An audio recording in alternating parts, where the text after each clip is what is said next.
and welcome back to the Pregnancy and Postnatal Entrepreneurs Collective podcast. I'm your host, Niamh Cassidy, and today I am joined by Patricia Grenseman, who became a certified postpartum doula and a sleep consultant because of her experience as a new parent, and I know lots of you will resonate with that. But then she was finding that she was having more people starting to ask her for help with things like ChatGPT, social media, and their websites than their babies. So she shifted to online business support for birth workers, especially for people who want to run their business in a calm, low lift sort of way. So Patricia, thank you very much for joining us today. So maybe tell us a little bit more about how all that came about. Sure. Yeah. So I had a pretty rough first year of parenthood. And I thought, well, one way that I can be useful to other new parents is by becoming a birth doula first. We were living in Japan. I had my first baby in Japan. We were out there for 3 years, and we went there when I was already 6 months pregnant. And so we were living on an American Navy base. And so there's it's a tight-knit community. And people were asking, other new parents were asking for help with things like meals or pack and plays or baby carriers. And I would go to these people's houses, other Americans, and they would open the door and be like, I'm sorry about my hair. I'm still in my pajamas. And I thought there's got to be a way to support these parents who are, far away from home, far from their support networks. If I become a doula, they won't feel like they need to apologize constantly. Like, please come in. I'm sorry about the laundry on my sofa. And I can do something meaningful for them. And so then I found out there was an information session on the military base to learn about how to become a doula. And that's when I learned there are such things as postpartum doulas. And it turns out that's what I really wanted to do, was to support families after they have a baby in the weeks and months after. And so I became a certified postpartum doula, and I later added sleep consulting the year after the pandemic. But I took all my work online the year before the pandemic because I had a second baby. And I thought, if I can, there are lots of different kinds of coaches out there who are supporting people online in the online business with online coaching hours, with resources. And I thought maybe this could work for parents. And then everything shut down the year after that. And I had a little baby. And so it was it was a real learning experience, figuring out, how do you support people without being in the room with them? How can you be present and available and make your work accessible in video conversations or like with chat messages, voice messages and texts and stuff. And I really enjoyed the online business aspect of that work, maybe even more than hanging out with parents. And it was kind of a toss-up. But then when I started learning how to use ChatGPT first, that was when everything kind of shifted. And I found myself more often in birth worker groups giving advice to fellow birth workers about how to show up better online, what to do for social media posts, how to get your first couple of clients, and how to use ChatGPT as like in your work. And then, yeah, like you said, last year was the first year that more people asked me for help with their websites and their marketing than parents who hired me to work with their babies. And so I thought, well, I like this too. And so I've done a formal pivot, and now that's what I do. I help other birth workers with their marketing. Yeah. And, I can resonate with every bit of that, because when I built my business in lactation and antenatal work, then I was finding that a lot of my colleagues and my peers and my friends were asking me, how did you do it? How are you getting the clients? How is that working for you? What have you implemented?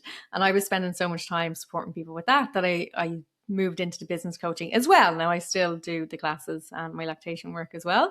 But I can definitely understand how both are appealing. And I think it's the helping people, it's the support, it's being with other women, it's all of that. Yeah, for sure. And it's kind of the same work. Like, you're doing confidence boosting, you're looking for systems solutions to complicated, figuring out how to meet people where they are and provide them like the next step until they're strong enough to go do it on their own.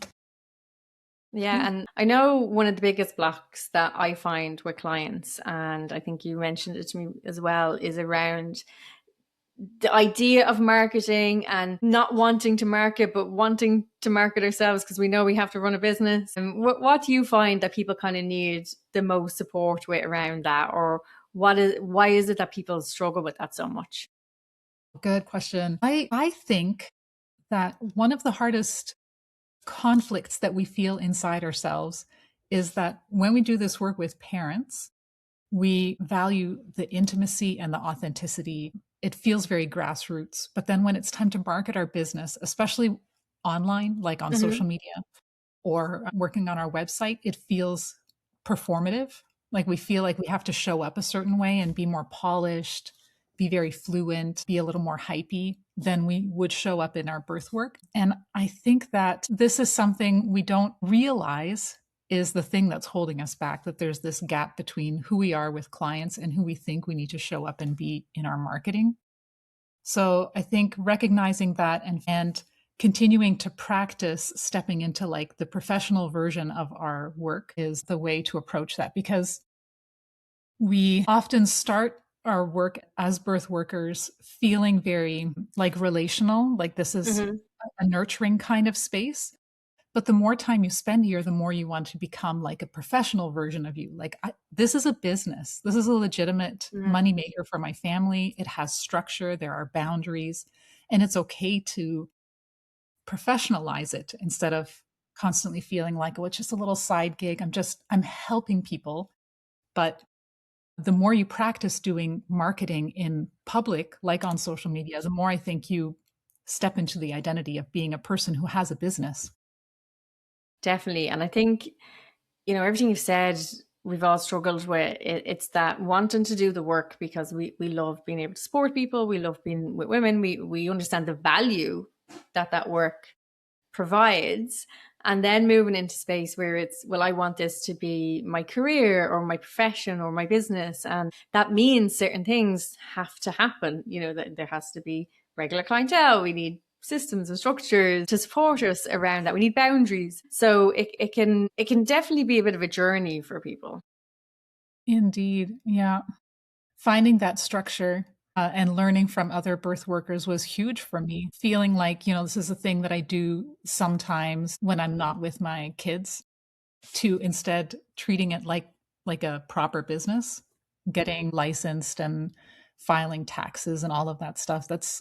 It's a different version of my work that I lean into more and more every time I do a little bit of marketing. Like I show up in a more professional way. Yeah, that's something that I'd often talk about with clients. And because it was a journey I went through myself, it was deciding that I was running a business and that this was my job, so being able to say even things like, no, sorry, I'm at work that day or at that time, so I can't do whatever favor somebody is asking me to do. And kind of owning that identity as a professional, as a business owner, whatever language we kind of want to put on it. And when people get to that point, they do kind of settle into things a little bit more, I think. But still often it can feel like there's so much to do and we have to do everything or else it's never going to work. Yeah. With that comes a lot of pressure, right? If you're a real business owner, you'll show up in this way. Well, I think that those are expectations for different kinds of businesses that don't necessarily apply to the birth worker world. What do you think? Yeah, I agree. And I think, that it's important that if we want to do this as our job, as our profession, that we build it around how we want to do it. Yes, there are actions we need to take to ensure that we run a business that takes in an income. There are things that need to get done. There's stuff that needs to happen. But the timeline of those things or how we implement them, it's okay to make that work for us, to make it work around our families or around the hours that we want to work. And sometimes that means accepting that sometimes things take longer because I only want to work this amount, or I only have this amount of resources, or I'm only willing to put in this amount of resources. But it is important that we do have an idea of what we want from our life, which includes our business. Yeah, for sure. And that clarity can come from experimenting with different levels, right? I really wanted to be able to do the online business thing. My last few postpartum clients were a 1 hour drive to the north and a 1 hour drive to the south. And I thought, I can't do that with two babies in the house. And so for me, one of the things that I have really had to lean into is online marketing. So Mhm. I do emailing and I have a newsletter very regularly. I post on social media a little bit less now on Instagram because I find the pressure to perform a certain way, to show up in a certain way there keeps me thinking very small. It keeps me thinking like in a very narrow channel. And so as I work my way through that, I think Instagram will open up a little bit more again.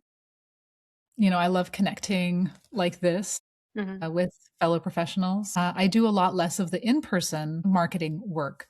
But if you are a birth worker who is not really into the online space, Mhm. you can do less online, but know that that time that you're not spending on online marketing should be invested in offline marketing, like running doula meetups or, bringing coffee to providers' offices or hosting doula drop-ins for new parents so that parents can come and explore your services in person. But the time that you're not with clients, you have to be thinking about which of these marketing options am I going to focus on, because marketing is not only showing up on social media. Absolutely. And I think sometimes people forget that it's not just social media and that you can pick the channels that work best for you. I don't think we're at the point in birth work unless you already have a very significant previous client base that is doing, just the referral for you, where you can completely opt out of social media. I think people expect you to have some sort of presence, parents at this stage, but it doesn't have to be people's main tool of work. Yeah, for sure. And it's taken me a long time to accept that I am getting a lot more inquiries for my work from posts that I make in Facebook groups than what I'm posting on Instagram. Mm-hmm. And, the there are many different tactics or tools you can use to market your business. And it's just a matter of experimenting and figuring out where you feel the most comfortable, or what the lowest barrier to entry is for you to show up consistently and be there. Most of the Facebook groups that I'm in allow, like a certain period where you can self promote. Mm-hmm. And so like I'm working with two clients right now who do not follow me on Instagram and are not on my email list, but they saw my Facebook group posts. But doing that marketing work looks totally different in terms of like an energy and time commitment than preparing social content, which is also useful. Like you said, it's expected that you have a social presence, but if it doesn't feel practical for you to be generating content for social media because you feel you have to show up in a certain way or a certain frequency, or because you think that the engagement that you're getting proves that it's not working, like the Mm-hmm. engagement that you're not getting proves it's not worth the effort, then you need to remember that families are still going to go to social media to sort of verify or validate. They're going to check your vibes on Instagram, right? So Yes. having some content there, even if it's once a week, even if it's like the words are pulled straight from your website. I mean, you have Mm-hmm. a website, right? Then it's repetitive, but that's good. That's reassuring. It reinforces the message. And it's so easy and calm because you're not going there in order to like immediately connect, to get Mm-hmm. likes, to get DMs. You're just going there so that when a family is told, hey, you should hire for your baby, and they're like, oh, here's her Instagram. Let me send you her Instagram so you can DM her. Those families will see all of the calm posts where you have explained what you do, what your services are, what your deep values are, without any of the like pressure to perform or like make it happen. They'll still reach out to you. And so I think a website is core, very important. And social media is important too, because social media is your vibe. Your website sort of legitimates the work that you're doing, your entity as a professional, right? Mm-hmm. But that doesn't mean that your social media has to be lively. It just has to reflect your values and be current. And I think that's a really good point about reflecting your values. I think definitely a lot of us, when we start into the work, we're nervous. You know what I mean? You might be shy. I mean, I am a complete introvert. Not that anyone who has met me online would believe that. But, like total hiding my face, never looking up from the ground, walking down the street sort of introvert. So coming online and then, putting your face out there or putting even your words out there, often people aren't afraid of the judgment of the parents that they want to support, but they might be afraid of their peers and what they're going to think of them. So I definitely see that in a lot of my clients that are in their early stages of their business, that it's the peers that they're worried about. Yeah, for sure. And it takes a certain ability to embrace the cringe, because you're doing a very brave thing, stepping into an identity that maybe you don't fully own yet. You haven't fully embraced it. And so knowing that people are watching and judging makes it difficult. But the reassuring thing is, if you're just starting out, a lot fewer people see your content than you think. So one of the things that I often encourage birth workers to do, who are like either really shy about showing up or really resistant to being online, is to embrace social media as your practice ground. Mm-hmm. Because, and I do this for myself too, I do not get a lot of engagement on my posts, and yet I'm still working, Yeah. there are huge accounts on Instagram with hundreds of thousands of followers that get lots of engagement and views, that haven't figured out how to share their work so that they can get paid. Yeah. But what you can do, even if hardly anybody sees your stuff, or if people are seeing your stuff and hardly anybody's engaging, don't count those metrics at all, but instead use that context, that platform, to practice saying the things that matter to your clients over and over again. And if your connections, your offline connections, are watching and cringing and skipping your content, even better, because then the algorithm will feed it to people who are connecting with it, and not wasting those views on people who don't appreciate it.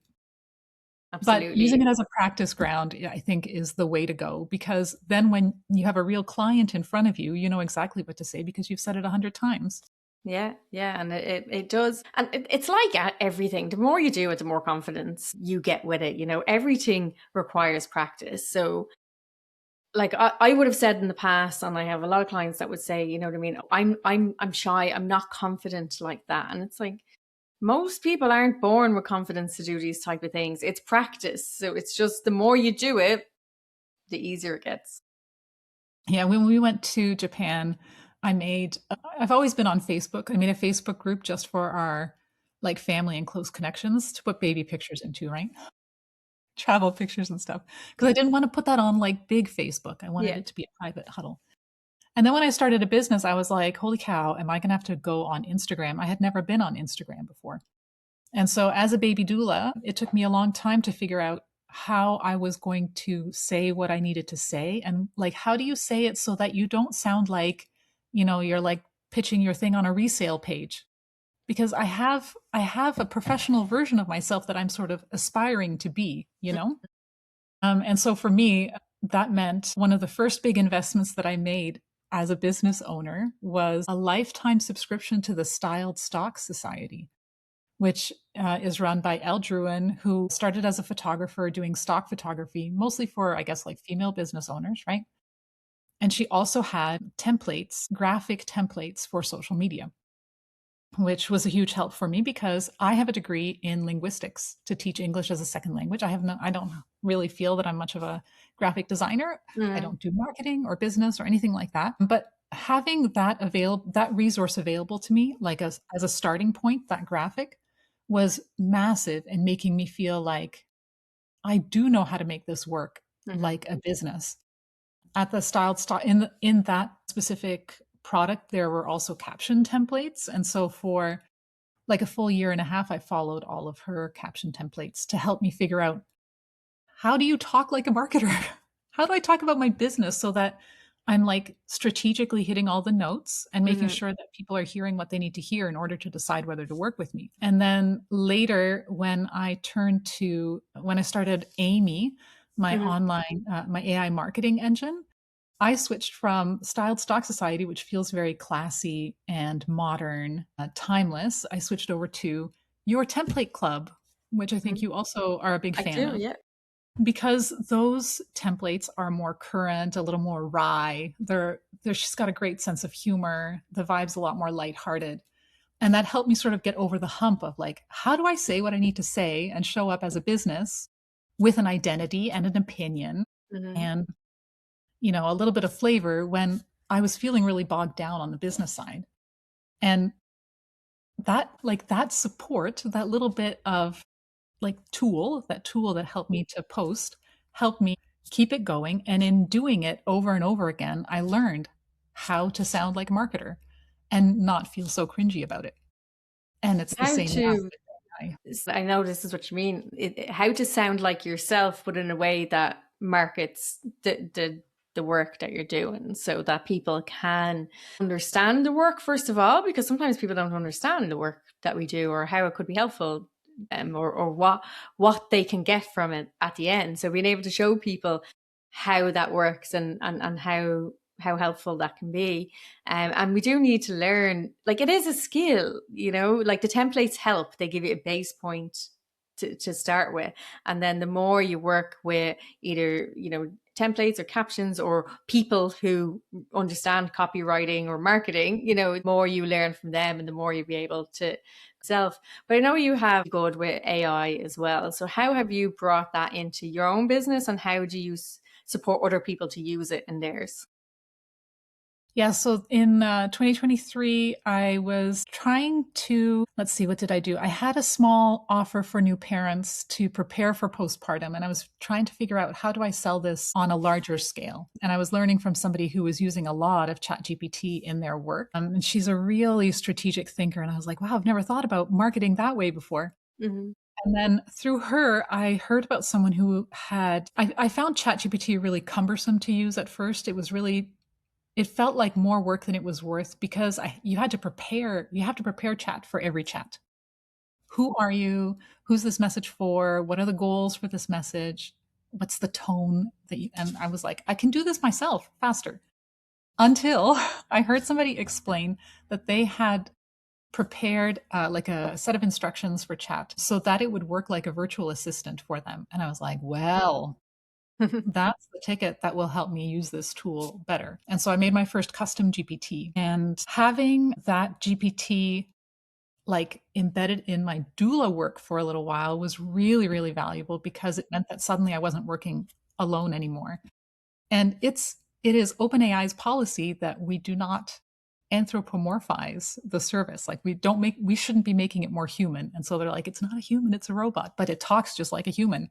And when you're sitting by yourself, working at your computer all day, having a human like or some idea person to bounce ideas off of is hugely helpful. And so I feel like I learned so much that year about sort of the messaging for my offer, how to have like an arc, like a sales arc. I had never really considered that before. And it just really accelerated my learning for marketing. And so then when people were like, hey, Patricia, how are you using AI or ChatGPT in your business so well? Can you teach us? That's when I realized I can, you know, so I went to school for linguistics to teach English as a second language. I was a classroom teacher for several years. And now I help people learn how to speak another language. It's the Mm-hmm. marketing language. How do you do sales and business and tell people about your work so that it sounds like the solution to the problem that they're having, right? And now I'm also teaching people how to teach AI to sound like you. So I'm still doing the same work, it's just in a different context. And so what I do for clients now is I have a small membership, the AI marketing engine, Amy, where I send three social media prompts in an email every Monday morning for you to adapt to your own business. So you put the prompt in. I use mostly Claude now, and it'll be something like, I think last week it was about, so summer's here. What's one thing you find parents always need to remember when the weather gets hot? And so Claude helps quiz you or interview you about that and then prepares a first draft for a caption for that topic, which you can personalize and then put on Instagram or Facebook or whatever. And so every Monday morning, you get these prompts that are like caption templates that you can collaborate with an AI tool with, so that you have a piece of content that works strategically to connect with parents who have questions that are facing these, like, of course, parents are worried about the summer heat. How do you stay cool with a newborn that only drinks milk and can't wear sunscreen? Like, talk to them about that. I also send a prompt for a long form piece of content, like if you need to write a resource or a long email or a blog post, and one prompt that's like a business admin thing. So this week, because, like here when we're recording, it's the first week in June and it started on a Monday. And so it's like, you need to reflect on the whole first half of the year. How are you different? How are you the same? Are you getting closer to your goals? And so when I lean on AI for these things, it's like everything in my work becomes more, gets more momentum. And so I feel like I spend a lot less time stuck and feeling like nothing's working because I have this collaborator to help keep me moving. I think that's probably a way that people haven't always thought about how to use their AI. We talk often about using it as a tool, and some people just outsourcing everything to it, which has its own complications. But the idea of using it as a collaborator, I think it resonates a little bit better in that it feels more beneficial if we're going to collaborate with it. So we're not asking, because people are stressed about asking the thing to do the thing, and then it doesn't sound like me, or everyone's just putting out the same stuff. You can tell it a mile away, you know what I mean, by the language and that sort of thing. So this idea of the collaboration in it sounds like it would bring out a lot better outcomes or outputs from it. Yeah, for sure. Because it's a very human thing to treat the AI tool as if it's like a junior writer or like an intern or whatever, like, do this task for me. And when it doesn't do a good job, to write it off and say, well, this is not the tool for me, or like, this didn't turn out the way that I wanted, to rewrite it or try it again. But when you work with it in a more collaborative way, it helps you to think about how to prompt better as well, because you can start to recognize the gaps in the questions that you're asking and why it's not generating the feedback that you want. And so I've spent a lot of time trying to learn from folks who are really good at, I guess, asking the right questions or writing the strongest prompts to get the most meaningful feedback back from the AI tool. And so even though what I'm sending my Amy members every Monday is a prompt for social media, like captions, I think one of the hidden benefits is that they also get a little marketing lesson, because, like this week you need to talk about informative post about how to help families when the weather gets hot, a promotional post about like the cheapest, the most affordable, accessible offer that you have for parents, and one values prompt about why you believe lactation support prenatally is so important for families. But they're also getting a lesson on how do you write a good prompt to get meaningful feedback back from Chat or Claude or Gemini or whatever. And being able to do all those three things makes me especially proud. Absolutely. I think it's so helpful as well. And I know because you do specialize in working with other birth workers like me, in that the prompts that you're given are meaningful for the work that we do, which is so important, because I've joined other memberships and different things like that where you get prompts or stuff, and just, a lot of it, I can't make it fit what I want, what I wanted to say. You know what I mean? It's just too generic. It's too generic is probably the right word. So I'd say it's so helpful for your clients and your members to be getting things that are very specific, but can be tailored to them. Yeah, and I love when I ran a ChatGPT workshop, you would open ChatGPT and there's a prompt to prompt you to fill in the gap, right? Like, ask Chat to help you analyze a report. And it's like, I have never had to analyze a report in my entire career. So it's clear who the tool is made for, right? Like, the tool was designed for, I don't know, like some corporate folks elsewhere doing work that's nothing like mine. And yet I have found that it can be so useful to draft marketing assets, or to consider, like, to do a little back and forth about which strategy should I use to promote this new thing that I want to do. I have an AI tool that I'm thinking about building, but is this the right time? Because I said at the beginning of the month that I wanted to finish this blog arc of like 12 blog posts that I've got planned. So maybe I should wait on that. And like having someone to talk that through and reinforce for me what I've already decided. Nobody else is using, like, the people who made Claude didn't set it up for that. They set it up for business use cases, like for deep work in business.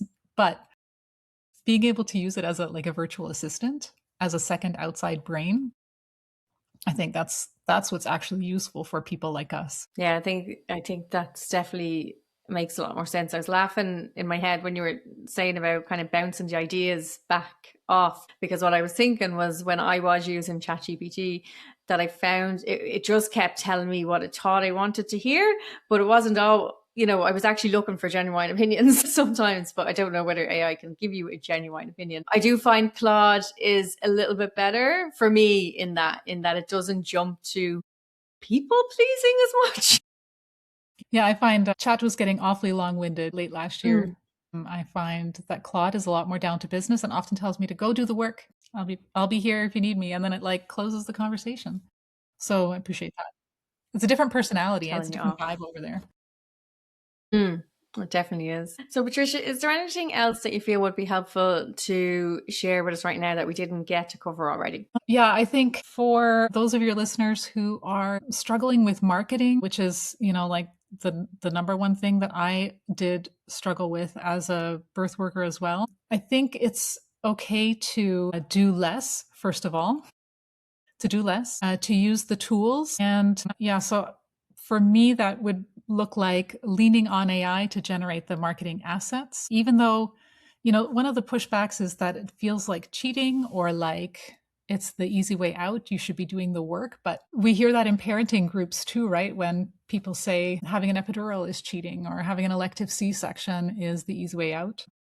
But I think we have so many tools at our disposal to use for marketing. If you can't afford a social media marketer, like a director or a virtual assistant, you don't have the time to go back to school and get a marketing degree, use the templates, use the caption prompts, use AI tools.